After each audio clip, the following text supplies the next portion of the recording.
اعوذ باللہ من الشیطان الرجیم بسم اللہ الرحمن الرحیم الحمد للہ رب العالمین وصلی اللہ علی محمد وآلہ الطاہرین اللہم عجل ولیک الفرج والعافیت والنصر وزین الارض بطول بقائه وجعلنا من اعوانه وانصاره وشیعته۔ قواعد تجوید حصہ اول درس ششم۔ قال امیر المؤمنین علی بن ابی طالب علیہ السلام وعلیکم بکتاب اللہ فإنہ الحبل المتین والنور المبین والشفاء النافع والرأی الناقع والعصمۃ للمتمسک والنجاۃ للمتعلق۔ مولا کائنات امیر المومنین علی بن ابی طالب علیہ السلام قرآن ناطق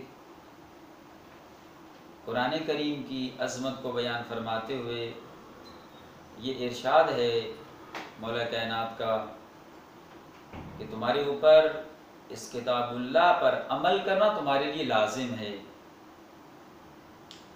کیونکہ یہ حبل متین ہے، کیونکہ یہ خداوند عالم کی مضبوط رسی ہے، نور مبین ہے، واضح نور ہے، اور نافع شفا دینے والی کتاب ہے، والرأی الناقع، اور یہ کتاب سیراب کرنے والی ہے، ہر قسم کی پیاس بجھانے والی ہے، والعصمۃ للمتمسک، اور جو شخص بھی اس کتاب اللہ سے متمسک ہو جاتا ہے وہ محفوظ ہو جاتا ہے، والنجاۃ للمتعلق، مولا فرماتے ہیں کہ اور نجات اسی کی نصیب ہوتی ہے، اس شخص کی قسمت میں، اور اس شخص کا مقدر بنتی ہے نجات جو قرآن کریم کے ساتھ اپنا تعلق جوڑ لیتا ہے، اپنا رشتہ، جو اب پہلا درجہ فہم قرآن اور تدبر کرنے سے پہلے تلاوت قرآن کا اور قراءت کا مرحلہ ہے۔ قرآن کریم کی قراءت کو بہتر بنانے کے لیے وہ قواعد تجوید، چونکہ رسول خدا کی حدیث ہے اقرأ القرآن بألحان العرب واصواتها، تم اپنے لہجوں میں نہ پڑھو قرآن کریم کو، اس کو اپنے لہجے میں تلاوت نہ کرو، بلکہ جس طرح چونکہ قرآن عربی میں آیا ہے، نازل ہوا ہے، تو تم قرآن کریم کی قراءت عربی لہجے میں، اس آواز میں قرآن کریم کی تلاوت کرو۔ اب حکم ہے کہ عربی لہجے میں کرنی چاہیے، تو جب ہم عجم ہیں، جب عجم ہے تو ہم نے اپنا عربی لہجہ بنانے کے لیے کہ ہمارا لہجہ عربی ہو تو ہمیں قواعد سیکھنے پڑیں گے، ہمیں قراءت اور تجوید کے قواعد سیکھنے ہمارے اوپر لازم ہیں، تاکہ ہمارا عربی لہجہ ہمارے پیدا ہو جائے ہمارے اندر، تاکہ ہم بہترین انداز میں قرآن کریم کی قراءت کر سکیں، جیسا کہ ابتدائی درسوں میں آیا، ورتل قرآن کی آیت ہے، ورتل قرآن ترتیلا، قرآن کریم کو تم ٹھہر ٹھہر کر ترتیل کی صورت میں پڑھو، تو ترتیل کی کیفیت میں اور بہترین انداز میں قراءت کرنے کے لیے قواعد تجوید کا سیکھنا ضروری ہے۔ اب قواعد تجوید کے کچھ حصے ہیں، پہلے دروس میں بیان ہو چکا ہے مفصل۔ قواعد تجوید کا ایک حصہ پہلا مرحلہ حروف کے مخارج ہیں، مخارج سیکھنا ضروری ہے، 28 حروف تہجی ہیں، ہر حرف کا مخرج کہ یہ حرف کہاں سے ادا ہوتا ہے یہ جاننا ضروری ہے، صرف جاننا ضروری نہیں بلکہ اس کی اتنی تمرین کی جائے کہ ملکہ کی حد تک انسان کے اندر راسخ ہو جائے اس حرف کا مخرج۔ تو ابتدا میں یہ بیان کیا جا چکا ہے مخارج میں کہ مخارج کی تعداد کل 17 ہے، اور اعضائے تکلم جن سے جس جگہ سے انسان تکلم کرتا ہے حروف کے مخرج نکلتے ہیں، مخارج کی تعداد 17 ہے، 28 حروف، 17 مخارج، اور اعضائے تکلم کی تعداد 5 ہے۔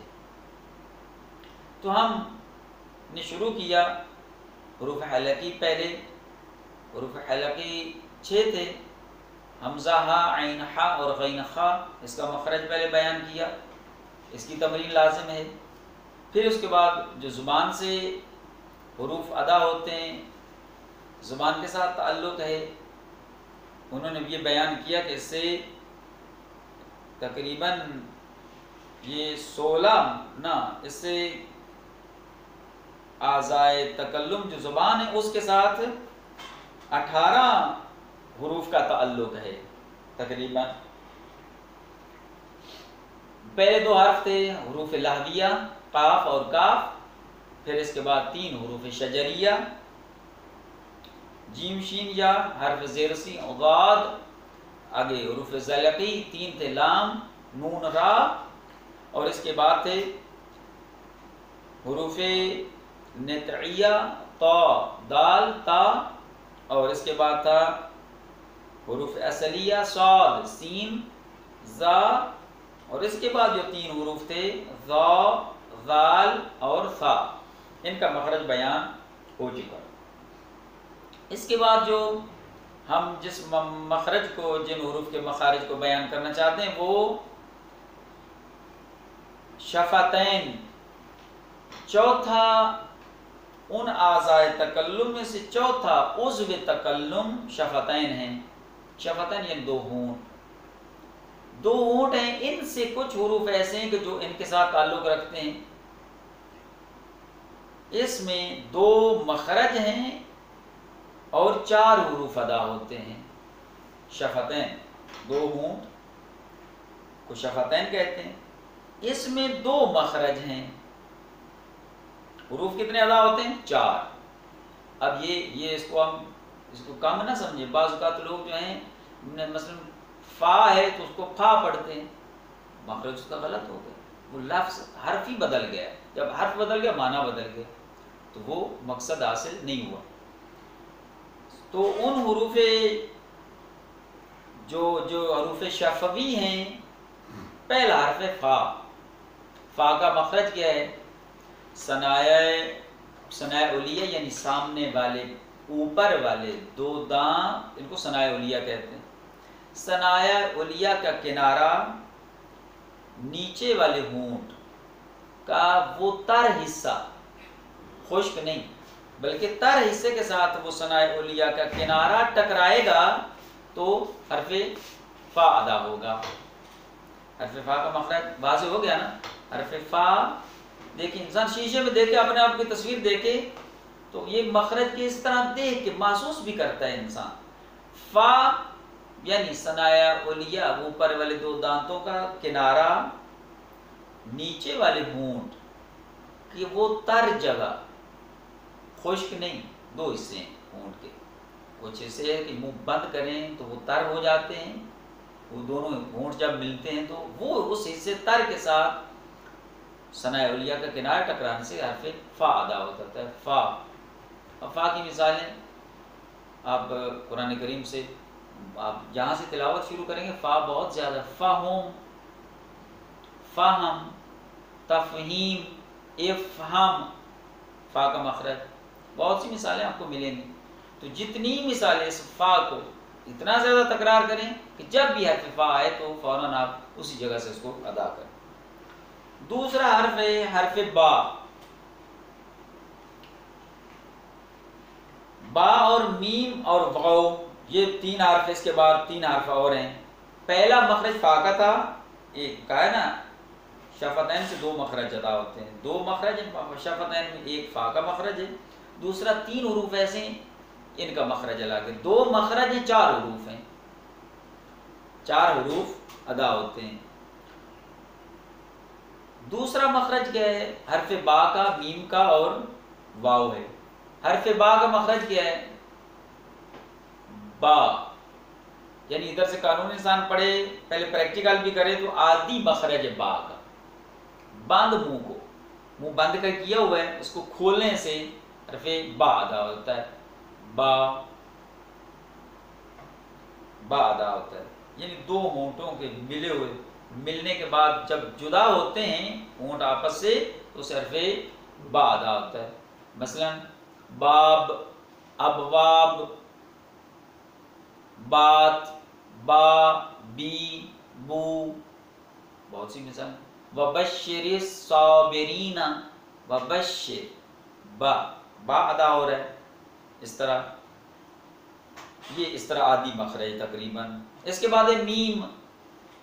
میم ما، دیکھیں ما کا مخرج بھی ایسے ہی ما، با کی طرح با ما، ما کا مخرج بھی ایسے ہی ہے۔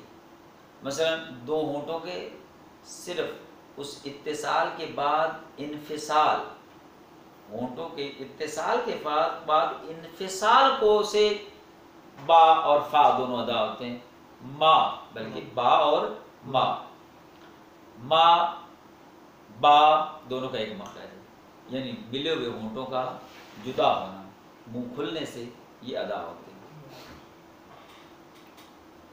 میم کی آواز جیسے اللہم میم ہے، الموت، اس طرح میم کی مثالیں بہت زیادہ ہیں، منظر، مناظر، میم کی مثال۔ اس کے بعد ہے چوتھا حرف واو ہے، واو کا مخرج، واو کا مخرج دونوں ہونٹوں کو گول کرنے سے واو ادا ہوتا ہے۔ ہم اکثر جو الفاظ ادا کرتے ہیں واو کا مخرج سے ہی ادا نہیں ہوتا، مثلا ہم پڑھتے ہیں مالک، لوگ پڑھتے ہیں مالک یوم الدین، یو نہیں، مالک یوم الدین، یوم، قوم، موت، اسی طرح اور بھی جو واو کی مثال ہے۔ واو یعنی جب واو کا مخرج ادا کرنا آپ چاہتے ہیں تو واو کہاں سے ادا ہوتا ہے؟ دونوں ہونٹوں کو غنچہ یعنی گول کرنے سے حرف واو ادا ہوتا ہے۔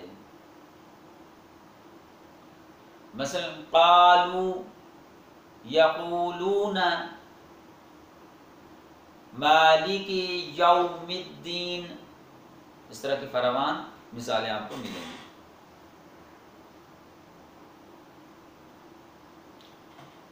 یہ اب یہ حروف شفوی تھے، یعنی یہ چاروں حروف شفوی، ان کو شفوی کیوں کہتے ہیں؟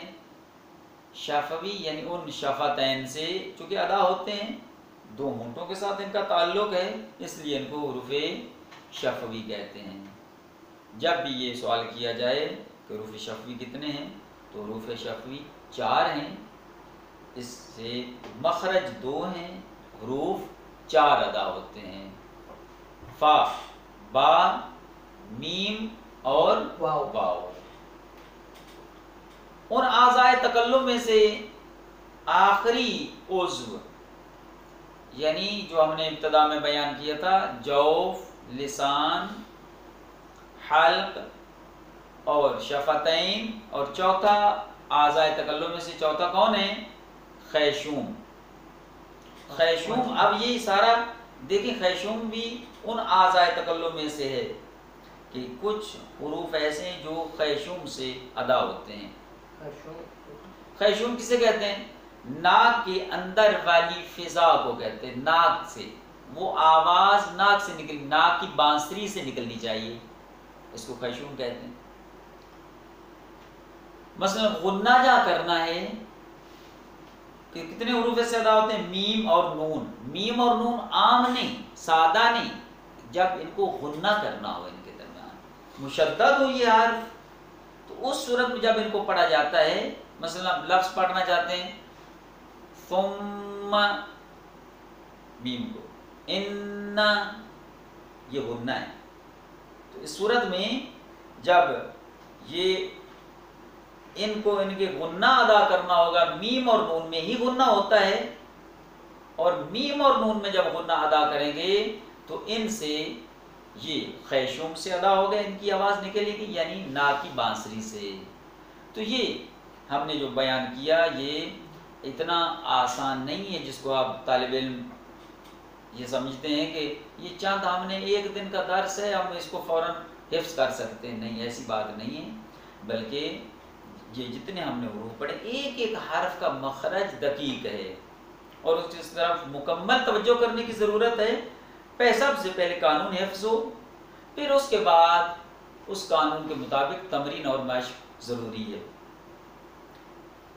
یہ انشاءاللہ پہلی کلاس کو ہم نے وہ چاپ کروا کے دیا تھا تجوید کی کتاب میں، منہ کا پوری تصویر، جس میں دانت، زبان، پورے اس میں ہر حرف ساتھ خط کا نشان لگا ہوا ہے اور حرف لکھا ہوا ہے کہ یہ حرف فلاں جگہ سے ادا ہوتا ہے.